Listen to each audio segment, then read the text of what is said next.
At ayan guys, nakita nyo naman kung gaano kalakas pumutok at magpako nitong ating manual nail gun na 'to. Talagang sulit na sulit. So ayan guys, ganun lang kung paano gumamit. Eto, panoorin nyo guys. Ganyan lang guys, tututok nyo ng straight po ang pagtutok sa inyong mga papakuan. At kailangan ng konting puwersa, hindi pa lambot-lambot. Ayan, medyo nagulat tayo guys, malakas talaga. Kaya nag-headset po tayo. Meron naman siyang kasama na panglagay sa tenga. So ayan guys, 3mm na bakal. Tingnan natin kung tatagos talaga dito. Kasi yung mga napanood natin, ito matagos. Siyempre hindi tayo maniniwala hanggat hindi natin nasusubukan. So ayun guys, at talaga namang tagos na tagos. Talagang okay sa alright. Malakas nga talaga itong nail gun na to.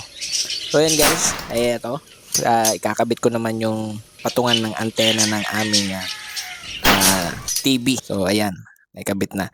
Guys, ito naman yung laman pag binili nyo siya.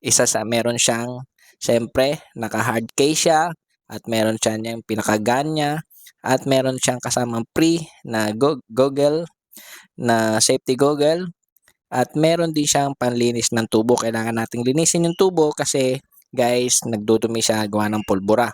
Meron siyang free na 20 pieces na bala. At meron din siyang panlagay sa tenga para hindi kayo mabingi guys.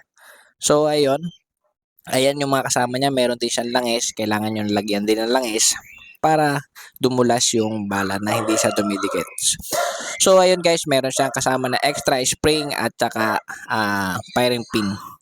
So ayun guys, at kumuha rin ako ng extra na 100 pieces na bala. Okay, so alright. So hanggang dito na lang.